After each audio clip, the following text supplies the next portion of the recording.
birthday myself. So today is my birthday. And I am cooking something for my co-workers. And there is Balbas.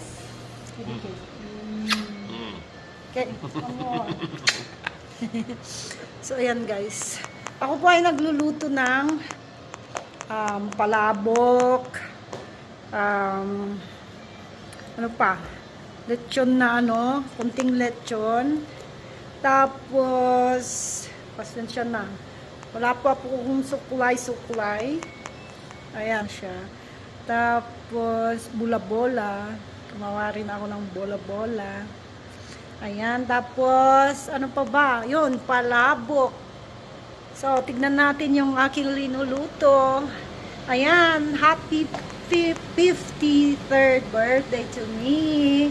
And today in the Philippines is my daughter's birthday. So, happy birthday, Jelly. I love you, nak. I miss you so much.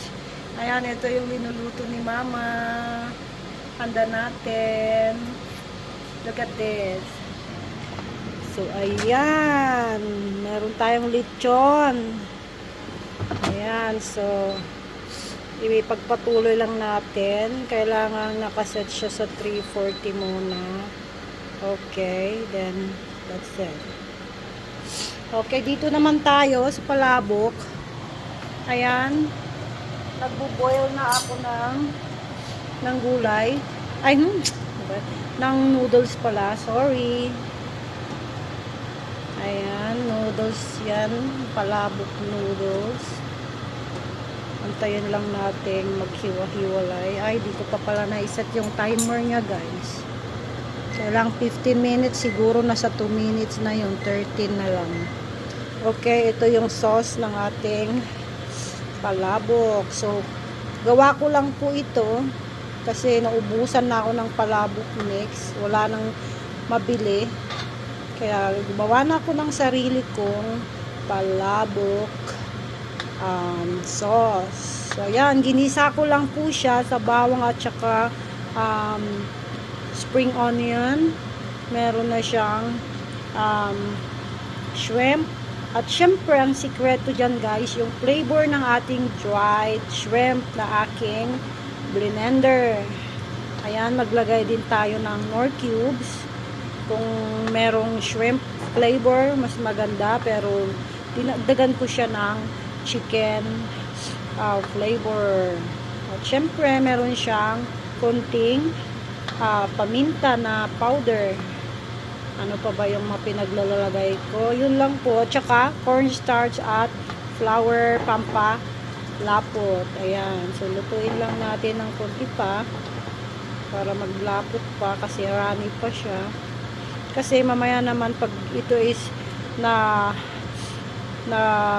lumamig na, na yung cornstarch niya, kaya okay lang po na ganyan ang itsura niya.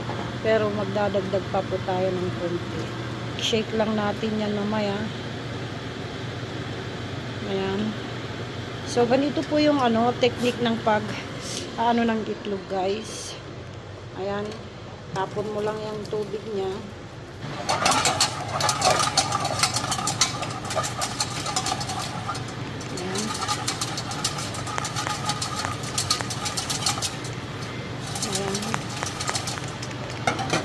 Then, kusa na pong matatanggal yung kanyang skin. Look at that. Oh. Ganyan po ang madaling pag-peel ng eggs.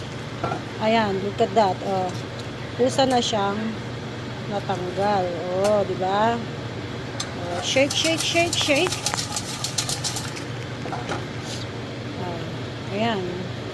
Napakabilis, guys. Oh, yung isa, talagang solo na siyang natanggal. Oh.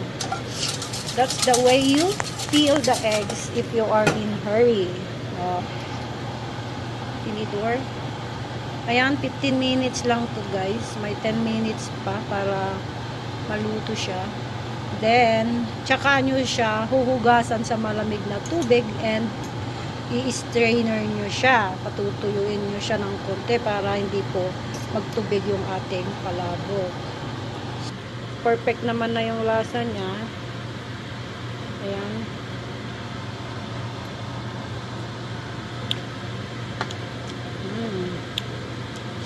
Yummy. Tapos meron tayo dito chicharon. Yan, dudurugin natin yan. Ito yung linagay ko guys, oh, para mabango siya. Dried shrimp. Gigiling mo yan. Oh, tapos magluluto pa po ako ng bola-bola. Ito yung nakalimutan kong i-mention sa first part ng ating video. Ipiprito natin yung bola-bola. Ayan. Kale. Itong kale natin is i-blanch ko lang siya. Tapos lagyan ko ng nor cubes and garlic. Yun lang po. Garlic na fresh. Okay. Piprituhan ko nitong aking bola-bola. So, ang pagbibilog lang po nito, kailangan nyo i-ganyan lang po. Oh. Ganyan lang.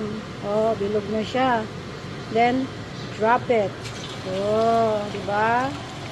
Magic. Ganun lang po. Hindi nyo na kailangang i-ano sa kamay. Ganun lang po. Oh, magic. Oh, diba? Kailangan punuin nyo yung nasa ano ninyo. Kamay. Ayan o. Look at this. Ganyan lang. Bola na siya.